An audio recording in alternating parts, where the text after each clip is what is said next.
ವೀಕ್ಷಕರಿಗೆಲ್ಲ ನಮಸ್ಕಾರ. Welcome to my YouTube channel. Big boss Kannada season 12ರ ಸ್ಪರ್ಧೆಯಾಗಿರುವಂತಹ ರಕ್ಷಿತಾ ಶೆಟ್ಟಿ ಬಗ್ಗೆ ನಿಮಗೆಲ್ಲ ಗೊತ್ತೇ ಇದೆ. ಇನ್ನು ಬಿಗ್ ಬಾಸ್ ಮನೆಯಲ್ಲಿ ರಕ್ಷಿತಾ ಶೆಟ್ಟಿ ಅವರ ಆಟದಲ್ಲಿ ಬದಲಾವಣೆ ಕಂಡು ಬಂದಿದೆ. ಆರಂಭದಲ್ಲಿ ಸಿಂಪದಿ ಗಳಿಸಿದ್ದ ರಕ್ಷಿತಾಗೆ ಕಿಚ್ಚನ ಚಪ್ಪಾಳೆ ಕೂಡ ಸಿಕ್ಕಿತ್ತು. ಆದರೆ ಈಗ ಅವರ ಆಟ ಸಂಪೂರ್ಣ ಹಳಿ ತಪ್ಪಿದೆ.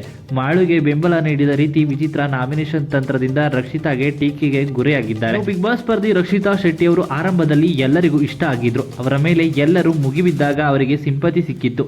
ಹೀಗಾಗಿ ಅವರು ಸಾಕಷ್ಟು ವೋಟ್ಗಳನ್ನ ಪಡೆದರು. ಗಿಲ್ಲಿ ಕೂಡ ರಕ್ಷಿತಾ ಬೆಂಬಲಕ್ಕೆ ನಿಂತರು. ಆದರೆ ಕಳೆದ ವಾರದಿಂದ ರಕ್ಷಿತಾ ಆಟ ಹಳಿ ತಪ್ಪಿದೆ.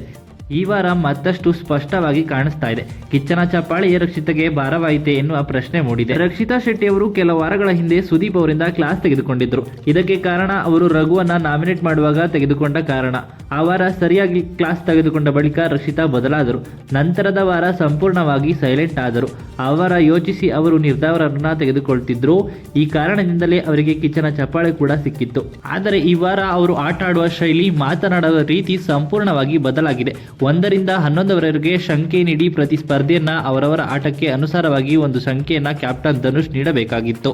ರಕ್ಷಿತಾಗೆ 4ನೇ ಸ್ಥಾನ ಸಿಕ್ಕರೆ ಮಾಳುಗೆ 11ನೇ ಸ್ಥಾನ ಸಿಕ್ಕಿತು. ಆದರೆ ಇಲ್ಲಿ ರಕ್ಷಿತಾ ಅವರು ತಾವು 1 ಅಥವಾ 2ನೇ ಸ್ಥಾನ ಪಡೆಯಬೇಕು ಎಂದು ಆಲೋಚಿಸುವ ಬದಲು ಮಾಳುಗೆ 11ನೇ ಸ್ಥಾನ ನೀಡಿದ್ದು ಏಕೆ ಎಂದು ಪ್ರಶ್ನೆಯನ್ನ ಮಾಡಲು ಆರಂಭಿಸಿದ್ರು. ಮಾಳು ಅಣ್ಣ 3, 4 ಅಥವಾ 5ನೇ ಸ್ಥಾನಕ್ಕೆ ಅರ್ಹರಾಗಿದ್ರು. ಅವರನ್ನ 11ನೇ ಸ್ಥಾನದಲ್ಲಿ ನಿಲ್ಲಿಸಿದ್ದು ಸರಿಯಲ್ಲ ಎಂದು ವಾದಿಸಿದ್ರು.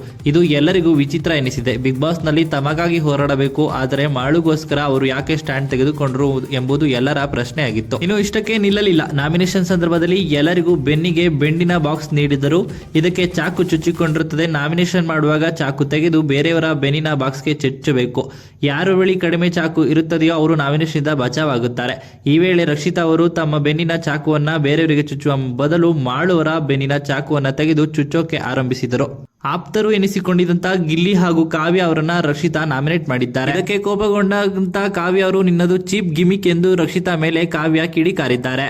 ಈ ರೀತಿಯಾಗಿ ಮಾಳು ಅಣ್ಣನಿಗೋಸ್ಕರ ಆಪ್ತರಾಗಿದ್ದಂತ ಗಿಲ್ಲಿ ಹಾಗೂ ಕಾವ್ಯರನ್ನ ನಾಮಿನೇಟ್ ಮಾಡಿ ವೀಕ್ಷಕರ ಕಣ್ಣಿಗೆ ಗುರಿಯಾಗಿದ್ದಾರೆ.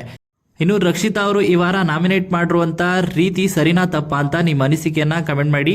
ಹಾಗೆ ಈ ವಿಡಿಯೋ ಇಷ್ಟ ಆಯ್ತು ಅಂದ್ರೆ ವಿಡಿಯೋಗೆ ಲೈಕ್ ಮಾಡಿ. ಬಿಗ್ ಬಾಸ್ ಕನ್ನಡ ಸೀಸನ್ 12ರ ಮತ್ತಷ್ಟು ಹೆಚ್ಚಿನ ವಿಡಿಯೋಗಳಿಗಾಗಿ ನಮ್ಮ ಚಾನಲ್ಗೆ ಸಬ್ಸ್ಕ್ರೈಬ್ ಮಾಡಿ.